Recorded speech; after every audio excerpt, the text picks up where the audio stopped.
Bonsoir et bienvenue dans le 22 minuit, toute l'actu vue du Sud. Voici les titres de ce journal. Il se lève au milieu de la nuit, travaille par binôme pour éviter les représailles. Rencontre avec les colleurs d'affiches du Front National à Marseille dans quelques instants. On connaissait le speed dating amoureux, voici le speed dating électoral. Anime le candidat UMP et maire sortant invite des étudiants dans un bar. De la fiction à la réalité, la 3D quitte les salles de cinéma pour le bloc opératoire. Gros plan sur cette nouvelle technologie. Et puis ça ne vous a pas échappé, c'est la Saint-Valentin, fête commerciale ou pas, certains ont choisi de déclarer leur flamme en passant par les facteurs d'amour.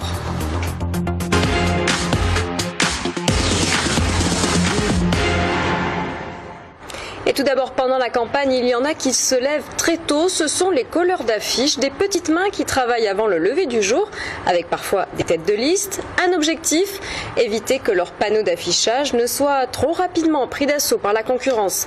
À Marseille, Romain Péric a passé les petites heures du matin avec le Front National. 3 heures du matin, au pied de la cité Bellevue, aux portes des quartiers nord, prise d'assaut des panneaux de libre expression, le Front National s'affiche et il faut faire vite. C'est pour ça aussi qu'on colle si tôt le matin. C'est qu'il y a beaucoup moins de circulation parce qu'en journée c'est infaisable pour la circulation, pas parce qu'on a des craintes quelconques. Quelquefois on se fait brancher, mais les jeunes qui nous disent ouais, tu es raciste, pourquoi tu colles pour le Front, etc. mais qui ne cherchent pas forcément l'affrontement, hein. Ça c'est beaucoup moins fréquent qu'avant. Mais ça peut arriver. 10 litres de colle, un seau, un balai et beaucoup de motivation sont aujourd'hui les seules armes qui les accompagnent. On serait donc loin de 1995 et du meurtre par balle d'un jeune Comorien par une équipe d'afficheurs du FN. Ce à quoi vous faites référence, c'est vieux de bientôt 20 ans. Et ces gens-là ont commis une faute et bon, ils ont payé. Ils ont quand même été jugés, ils ont payé quoi. Nous, vous pouvez fouiller notre fourgon, vous ne trouverez même pas une bombe lacrymogène. Hein. Voilà, vous pouvez tout fouiller, vous ne trouverez rien. Sauf des affiches, cette fois-ci, des affiches à coller sur des emplacements bien réservés. Mais quelle est la règle? On fait au feeling. C'est tout. Mais après, non, il n'y a pas d'accord principal, puisque de toute façon, personne ne veut faire d'accord avec le Front. Donc, nous, après, on veut bien en faire. Pas avec la maire de secteur. Oh, sympa, si on veut. Vous l'avez sympa nous. Aujourd'hui, demain, on prendra peut-être tout. Et attention à l'affichage sauvage qui est verbalisable, 750 € d'amende par poster. Et même si les militants dénoncent leur adversaire d'avoir ce genre de pratique. Ça arrive chez vous aussi alors? Ah oui, non, mais c'est vraiment, regardez, il y en a deux, hein, vous en avez vu beaucoup sincèrement, sauvage. Non, je vous ai dit, il y a sûrement des militants qui ça arrive de temps en temps, mais c'est la consigne, c'est vraiment de ne pas en faire. Tous les 2 à 3 jours, dans chaque secteur, une demi-douzaine de militants FN comme eux vont coller ou recoller des réclames déjà recouvertes. Et tous devront se partager l'affiche, au moins jusqu'au 17 mars. Anime, le candidat UMP et maire sortant, a trouvé une manière originale de faire campagne auprès de l'électorat jeune. Il a lancé des invitations pour des rencontres en mode speed dating dans un bar branché de la ville. Un reportage d'Olivier Michel. Voulez-vous avec moi ce soir? L'accroche est pour le moins osée et on la doit à Jean-Paul Fournier. Bon, c'est un point d'interrogation, mais ça s'arrête quand même à la discussion. Pas de proposition indécente donc de la part du sénateur maire de Nîmes, mais juste une invitation lancée aux jeunes Nîmois à venir le rencontrer lors d'un speed dating dans un bar branché. Quand on m'a proposé ça, j'ai dit qu'est-ce que c'est ce truc? Bon, j'ai dit bon bah écoutez, je vais y aller, puis c'est normal que je m'y plie. La dernière fois, il y a 6 ans, on avait fait des chats, hein, donc ça avait bien marché aussi. Et cette fois-ci, elle m'a proposé cette démarche parce qu'il faut s'adapter au monde actuel. Du tweet. Une initiative originale née dans l'esprit des jeunes de l'UMP local et qui a séduit. J'aurais jamais pu aller rencontrer le maire en face à face dans son bureau directement. Rencontrer l'humain avant de rencontrer le maire? Je trouve ça très sympa parce que les jeunes ne s'intéressent pas tous forcément à la politique. Là, on peut vraiment poser sa question au maire, le maire nous répond. Parmi les thèmes abordés, l'emploi des jeunes, le développement de la vie étudiante, la gestion des monuments en délégation de services publics ou encore le développement de l'offre culturelle. Il m'a dit qu'il voulait plus sélectionner les expositions, faire des plus connues et voilà, ça me satisfait sa réponse. Je lui ai parlé du problème de l'emploi à la sortie des universités, qui est un problème qui est récurrent dans toute ville. Et je lui ai demandé quel intérêt il portait justement et de quelle manière il pouvait résorber ce problème par rapport à la ville de Nîmes. La réponse vous a satisfaite? Parfaitement. Nous avons parlé des fondations, qui est un projet qui lui tient à cœur. Malgré la rapidité des rencontres, limitée à 3 minutes, la trentaine de jeunes présents s'est dite satisfaite et prête à aller voter. Reste à savoir si cette rencontre d'un soir orientera leur vote dans l'isoloir.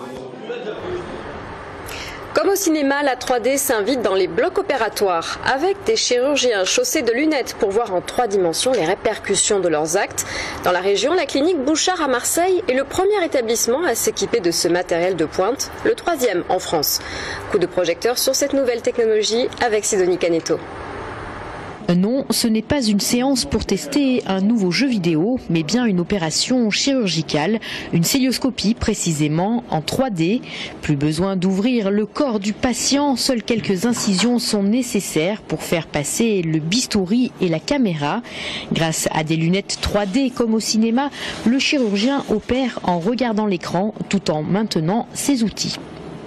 Ce qui nous manquait jusqu'à présent en célioscopie, c'était d'avoir une image naturelle. Et la deuxième chose à obtenir, c'était la perspective. Et nous n'avions pas la perspective qui nous permet aujourd'hui d'opérer de façon très naturelle.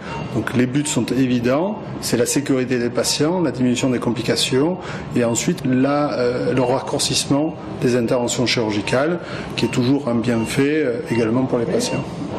Une nouveauté technologique qui n'est pas un gadget, cela permet au chirurgien de voir ce qu'il fait comme dans la vie réelle.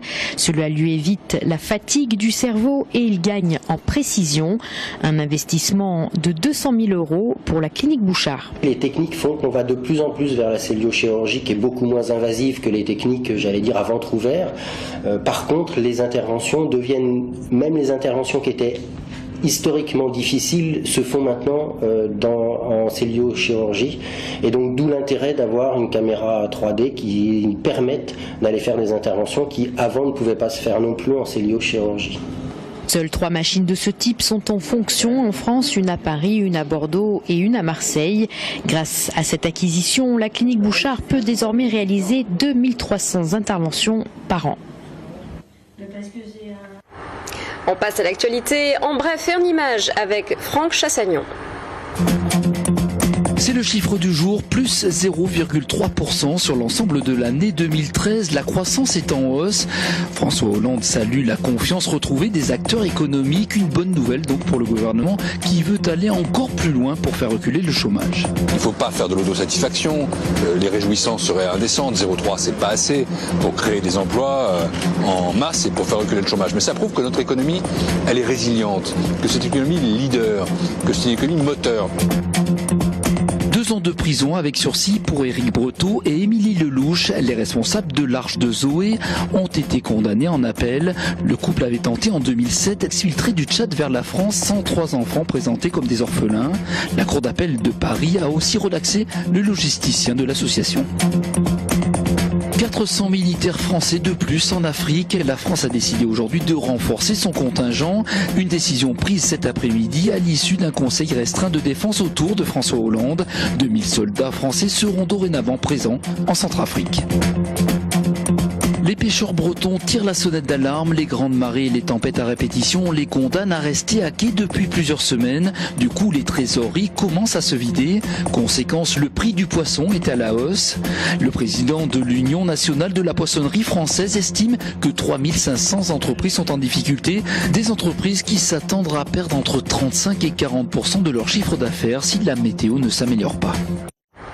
Une course automobile en plein cœur de Montpellier. Plus de 200 voitures télécommandées prennent le départ du Grand Prix des petits bolides ce week-end. Sur la ligne départ donc des concurrents venus de toute l'Europe et même de plus loin. Un reportage signé Moad El Yakabi. Les tours s'enchaînent à presque 100 km/h. La compétition ne commence que demain, mais déjà les mains sont crispées et les regards concentrés. Il faut dire que sur la ligne de départ ce week-end, il y aura quelques pointures.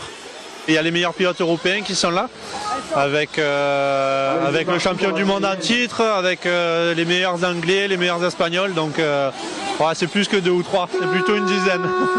Dans les stands, la concentration est à son maximum. Le diable se cache dans les détails. Un petit caillou qui s'infiltre, un mauvais réglage et c'est la sortie de piste. Les gestes sont précis, un véritable travail d'orfèvre. Bien que ces voitures soient de petite taille, leur fonctionnement est extrêmement complexe. C'est de la Formule 1 à échelle réduite. Et on essaye de travailler beaucoup sur les masses en mouvement pour éviter d'avoir trop de masse à lancer, pour arriver à gagner du rapport poids-puissance. Donc partout où on peut essayer de gratter un petit peu. Là je règle le carrossage, l'angle des roues à l'arrière pour générer de la glisse à la voiture ou en enlever. Depuis sa création il y a 12 ans, le Grand Prix de Montpellier s'est fait une place dans le petit monde du modèle réduit, jusqu'à devenir la deuxième course la plus prestigieuse au monde, tout en restant ouverte aux amateurs. Début des hostilités demain, 8h du matin. À l'heure du langage texto, les lettres manuscrites doivent-elles être remisées au placard? Ce n'est en tout cas pas l'avis des facteurs d'amour. Ils proposent de délivrer des mots doux à l'être aimé en cette Saint-Valentin. Une fête critiquée par beaucoup et taxée d'être seulement commerciale. La preuve que tous ne sont pas de cet avis. Un sujet de Blandine Marmigère à Marseille. Il y a ceux qui ne la fêtent pas, ceux qui pensent qu'elle est commerciale, ceux qui ne la rateraient pour rien au monde, et il y a les facteurs de l'amour. Depuis 6 ans, ils organisent à Marseille une Saint-Valentin un peu spéciale où les valeurs de l'amour universel sont à l'honneur. Le concept donc pour la 6e édition, c'est de transmettre et de délivrer des messages d'amour, mais l'amour avec un grand A, du coup pas forcément l'amour du couple, mais aussi des amis, de la famille et de son voisin. Cette année, on a une forme plus légère où c'est une mini post comme ça, et du coup les gens peuvent venir déposer des messages, les écrire avec l'aide d'écrivains publics si besoin. Et puis ensuite, dans la foulée, on a des facteurs disponibles et on part les délivrer. Une initiative très bien accueillie par les passants qui se laissent volontiers tenter par l'exercice. J'ai écrit une lettre à un vieux monsieur que j'adore et qui est tout seul chez lui aujourd'hui, alors c'est l'occasion de lui livrer un message d'amour. On m'a proposé d'écrire une lettre à ma femme et je trouvais que c'était une très très bonne initiative. Environ 60% des Français iront cette année fêter la Saint-Valentin. Les restaurants, fleurs et chocolats restent leurs que préférés. Mais finalement, du papier, un stylo, des mots doux, que demander de plus?